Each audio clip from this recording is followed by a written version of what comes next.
Merchant fees for me probably leads into another discussion, and that is more to do with what's happening in the broader landscape with stablecoins and the advent of, say, CBDCs.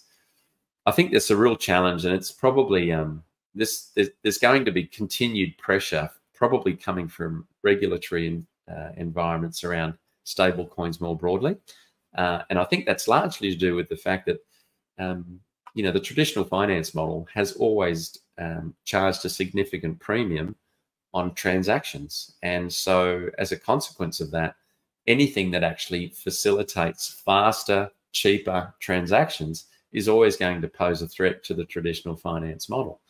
And what you'll probably notice is that there's been an introduction, obviously, of the notion of the CBDC, which is the central bank's digital currency.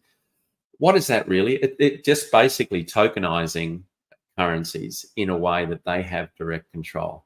Now, the CBDC version, or the wholesale version that's been around for quite some time, is just a way of being able to transact from one bank to another.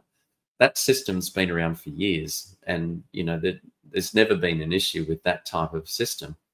The challenge now, though, is to move into the retail end, which is affecting mums and dads and everyone else that actually has bank accounts. That potentially, if your accounts are actually using CBDCs, the central bank can actually decide, hey, look, we don't like the way that you're spending your money.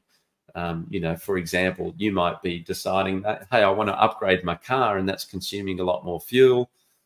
We don't like that, so you're going to have to pay more for that. Or there may be other taxes that they'll impose, or potentially even decide, hey, you know what? We don't want you spending your money in that particular way. You've exhausted how we would like you to spend your money. And as a consequence, they may place some limits on you. Worst case scenario, they can even take money away. So we don't like that level of control. And I actually think that that's a very dystopian use of the CBDCs. But that's the retail end, right? So there are some benefits of CBDC, so we can't say that it's not beneficial. It is beneficial in the sense that it removes significant sort of delays that can occur with transactions. And the example I can give you is that most of the transactions in traditional finance, the front ends are very fast. And what I mean by that is that when you're transacting, and we're all using, I'm assuming that most of us are using our phones to transact and send money in different platforms. And if we're using a bank and we're wanting to send money, there's systems like Osco, for example, that's instantaneous. Now, these things are instantaneous on the front end, so you get to see it appear on your bank account. But the settlement layer, which actually happens after fact, is very draconian and very slow. So what tends to happen is the front ends, you see everything happening, and most people will just assume that it's instantaneous, but it's the back ends that are very slow. So the banking system itself has to take into consideration that, hey, this transaction occurred. Can we now reconcile this? Was that okay? And that happens potentially sometime later. So whilst the front ends might be suggesting that everything's okay and it's instantaneous, it's the back ends that are very slow. And the challenge with the banking system is that it's very draconian, it's very slow, and it's cumbersome. And in addition to that, there's a cost associated with that. So that's why you tend to find that a lot of these fees, and I don't know if you've had the experience of having to send money abroad, but the cost of transaction is quite high. And whilst it might appear that it's reasonably quick, sometimes transactions may take a day or two to arrive. And there's a fair cost in doing that. The back of house is much slower, and so that's part of the issue that we're overcoming with having digital tokenization of assets. But CBDCs is the banking sector's way of introducing that into the retail world. But as we know, people tend to overstep the mark, and if the regulators or government have an opportunity of doing something that we may not necessarily approve of, if the opportunity presents itself, I'm pretty sure that we'll all be subjected to some pretty ordinary outcomes. And I think the other discussion around this is to do with the universal basic income notion. So There are some proponents of that and supporters of UBI. Personally, I don't like it. I don't like the idea that this is going to potentially be introduced, because it also means that it helps with the introduction of a CBDC. So I think we may see that. How do I see this playing out in the future? This is probably an example. It's a really good summary, high-level summary of the stablecoin and CBDC landscape and how it's shaping up. You'll notice on the left-hand side, it's largely the financial institutions.